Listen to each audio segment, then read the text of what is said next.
Well, Emancipation Day is a celebration of freedom, and in 2021, Canada officially designated August 1st as Emancipation Day, which marks the actual day in 1834 that the Slavery Abolition Act came into effect, ending almost 400 years of slavery in the British Empire.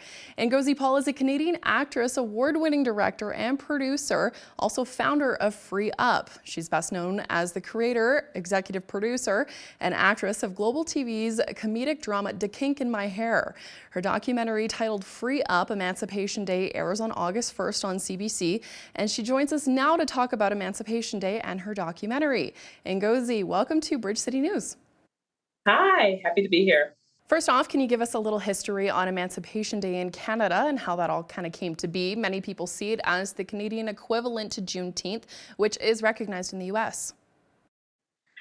I think that is really interesting in terms of how history gets to us because we often think of Juneteenth as, when slavery was abolished, or at least when the enslaved peoples found out about when slavery was abolished. But Emancipation Day recognizes the abolishment of enslaved peoples throughout the British Empire.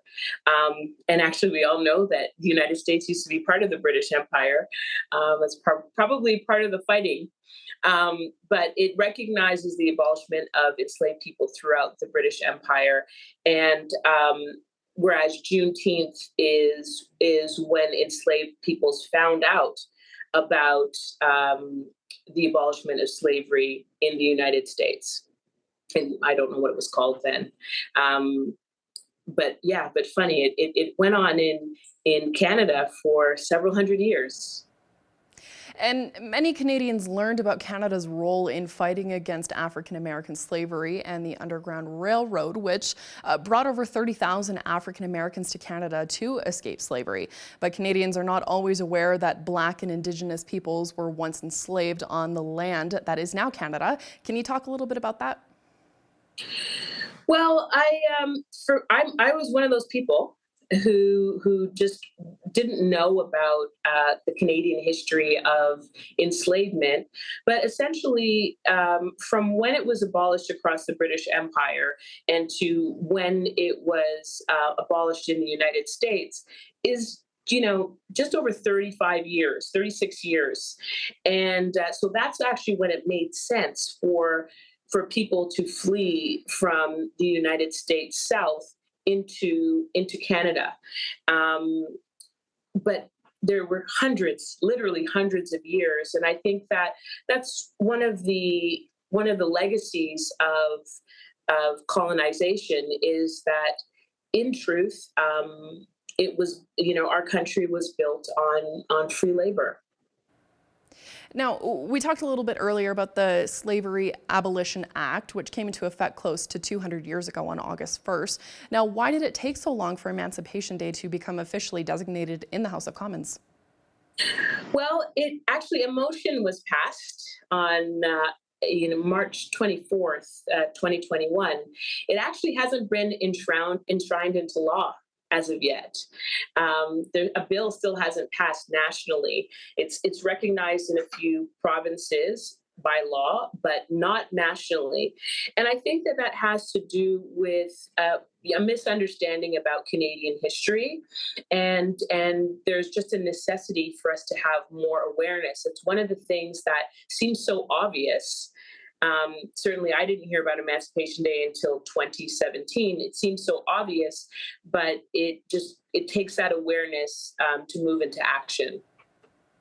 For most enslaved people in British North America, the act resulted in only partial liberation because it only freed children under the age of 6.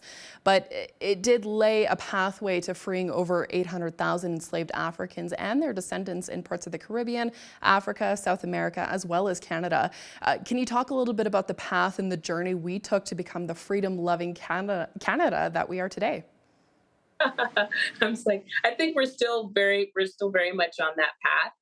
And again, because we're talking about the British Empire, there were different countries that had different histories with Emancipation Day. In Canada at the time, there were parts of Canada where slavery had already been abolished. And so I think that the path is actually very nuanced. There are some people who might suggest that even though there was the abolishment of slavery throughout the empire, there were many different countries and communities who still um, didn't actually receive their freedom, or it was just called something different. So it's for me, it's still a journey of uncovering and learning, and also defining what it means today. Now, you've said that celebrating Emancipation Day is about the future, not the past. I'm wondering if you could kind of explain this a little bit further. Well, I think it's about both. I definitely think it's about both. I believe that celebrating Emancipation Day is definitely an opportunity to understand, to educate, to reflect, to appreciate, to recognize our past and learn about it. And it is also an opportunity for us to decide, what does it mean today, and what do we want it to mean for future generations? As we are able to look back at abolitionists and people who worked to change those laws, to affect change in their communities, to resist, what do we want to do in 2023 moving into the future? So I really do feel that it is both an opportunity to reflect on the past, to understand the past, and to design and create and imagine our future. Now, your 1 hour program, Freed Up Emancipation Day, is about asking artists what freedom means to them. Now, to you, what does it mean to be free? That continues to change. I have a 2-year-old son, so just a little bit of me time is freedom. But it's a question that I ask, and I think it's a question that I ask so much because not only does it continue to evolve, but it is something that I think about so much when I think about my ancestors and the work and the sacrifice and that was made for their survival. For me to be here and exist and have space and to take time and reflect and have and answer, think to myself and have questions.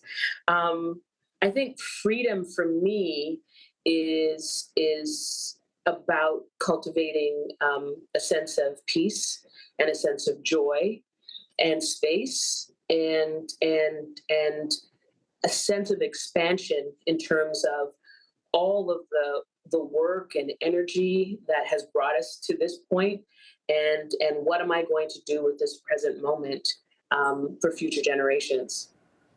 And your program also features some notable Black Canadian artists. Can you give us some highlights of who are in the special? Oh wow! We have a lot of wonderful artists in this special and in past specials.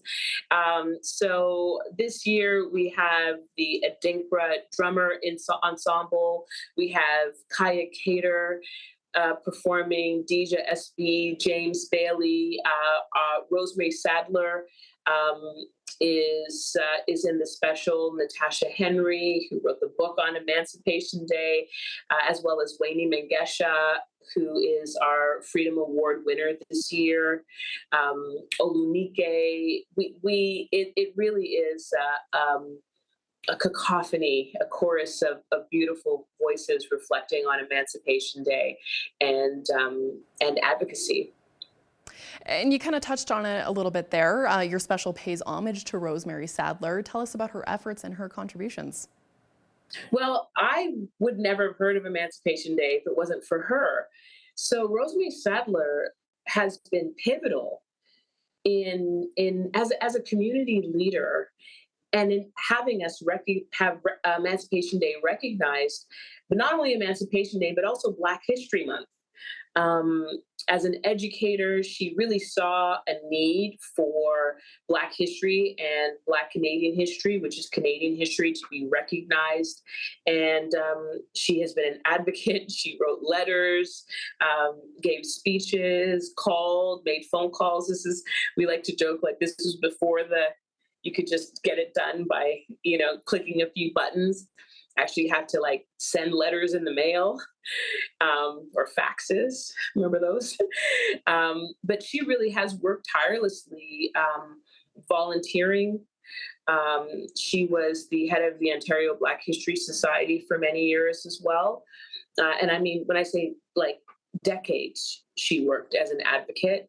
And so the Rosemary Sadler Award is about people, artists who are advocates and who are using their crafts and their skills to change their community, to empower voices and to create platforms. And she is the embodiment of that, a hero of mine. Now, another vital contributor is Natasha Henry. I'm wondering if you could kind of talk a little bit about her research and her writings, which played a role in educating Canadians about Emancipation Day. Well, when I learned about Emancipation Day, actually, one of the books that I got when I started working on this was her book, Emancipation Day in Canada, Celebrating Freedom in Canada. And she literally wrote the book on Emancipation Day in Canada. She is an assistant professor at York University. And I asked her why she chose that. And for her, being from having a Jamaican lineage, Emancipation Day is really celebrated more in Jamaica and other countries around the world. And so she was surprised to find out about the long history of Emancipation Day in Canada. And being a historian and an educator, she took up that mantle to put it down in literature. Very, very necessary tools. And kind of lastly here, you probably heard of some amazing stories while filming this production. Can you talk a little bit about what that experience was like? Specifically when you were in St. Catharines, Ontario, you had a chance to speak at the church that Harriet Tubman attended. So I in creating Free Up, and this is going to be our fourth year where we've been airing the annual special with the CBC. For me, it really has been a journey of discovery, and being one of the years we actually hosted from Harriet Tubman's church, and so being in that space. And just knowing Harriet Tubman is, when I think that she kept going back and forth, it just blows my mind. And we really, like, the more I learn about Emancipation Day, the more I uncover our own Canadian history and how many heroes in our generation and in past generations there really have been. We interviewed one woman this year who she preserves cemeteries, and she transformed a cemetery that had become a landfill. It had become a landfill, and through donations, through volunteering, they cleared it out and made it a beautiful space. And it's one of the first interracial cemeteries in the country. And I feel like, that's a history that we don't want to lose. So I've had so many deeply touching moments, and this journey has really been a gift. Mm-hmm. Well, that is all the time that we have for today, Ngozi. We really appreciate you having on our show to learn more about Emancipation Day and your 1 hour feature. Okay, thank you so much. That was Ngozi Paul, creator of Free Up Emancipation Day. From all of us here at Bridge City News, I'm Angela Stewart. Thanks for watching.